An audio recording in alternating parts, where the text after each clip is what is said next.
I'm going to spend $50 billion to create 51% of the mining capacity in the world, and I'm going to steal all the Bitcoin in the world and take down the Western financial system. First of all, there's no such thing as cryptocurrency.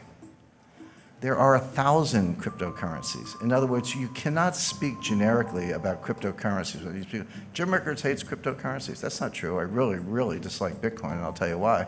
But there are cryptocurrencies out there that I think are very interesting and worth your consideration. I'm for it. I'm against it. Cryptocurrency means nothing. You have to talk about the specific currency. And I'm showing Bitcoin, Litecoin, Monero, and Ether. By the way, isn't it fascinating how the graphical representation of cryptocurrencies is always a gold or silver coin?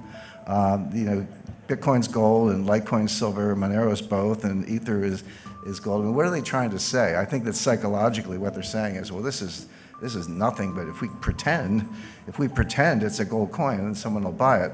But I just find this a little bit of an aside.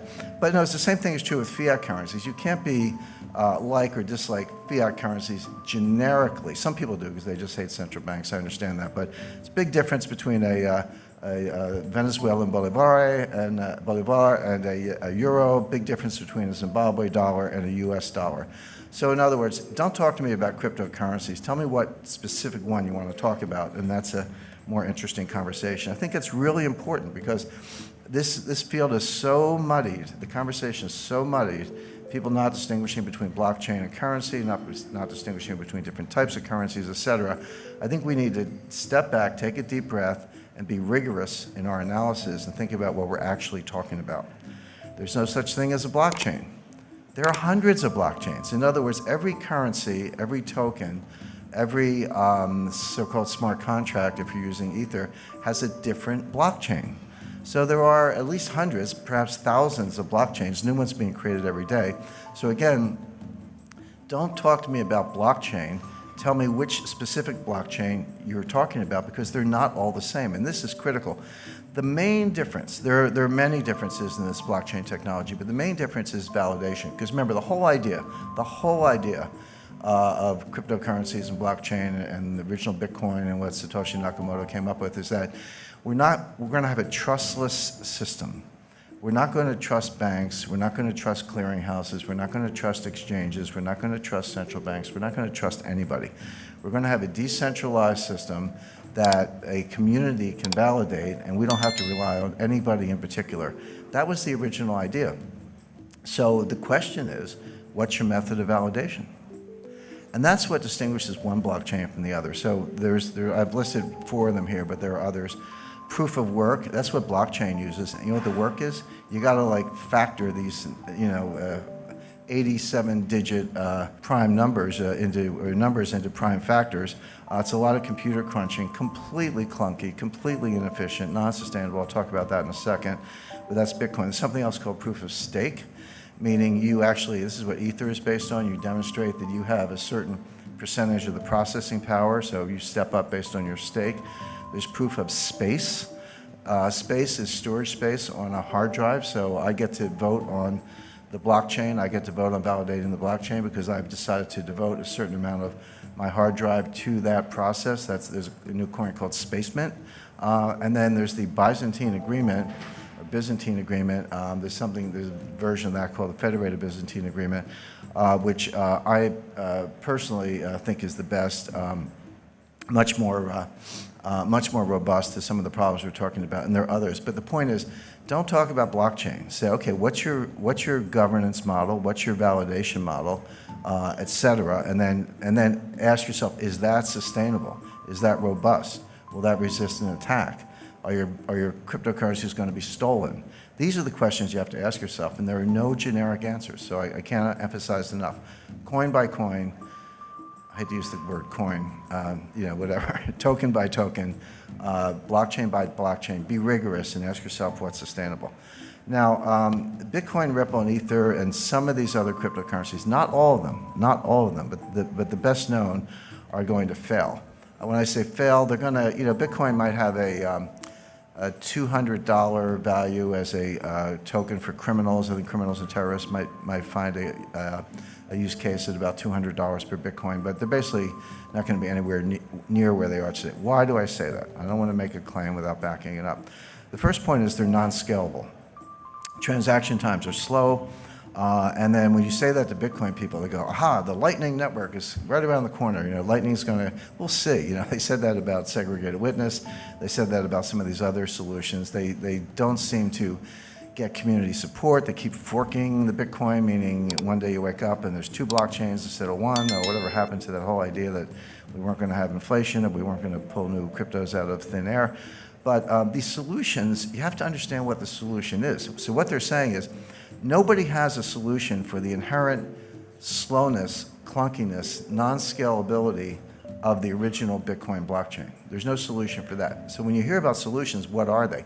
Well, what they're saying is take a bunch of transactions offline. So everybody in the room could form a group, or let's say every coffee shop in Brooklyn, New York, every coffee shop in Vancouver could form a group. And all the people who want to buy coffee would join that group. And we would agree, so we're in our own little bubble over here, and we would agree that all of our Bitcoin transactions among each other don't go on the blockchain. They just get settled in this sort of separate cloud over here, and then we net them out. So, I pay you 5 Bitcoin, and you pay the person next to you 4, and he pays the lady in the back of the room 10, and she pays me 7, and we net it out, and then periodically, and it could be daily, weekly, monthly, or whatever, we net all this stuff out, and then we take that net and we put that on the blockchain, so that the amount of transactions that have to go on the blockchain is greatly reduced. That's true. But what are we doing? We've created our own network. I got to trust the coffee shops. How do I know they're not going to steal my money? In other words, it's only a solution because you're completely negating the original idea. Well, sure, if you want to tear up the original idea and start over, that's fine, but don't tell me you're adhering to the idea of a decentralized trustless network, because you're not. All you've done is create another network. Somebody, I get trolled on Twitter all the time. People tell me I'm an idiot and I don't know technology and all that stuff. And then my more sour moods, I tell them I was coding before they were born. But as far as some of these things are concerned, somebody said, well, you don't understand payment channels, and I actually do. And I said, yeah, I understand payment channels.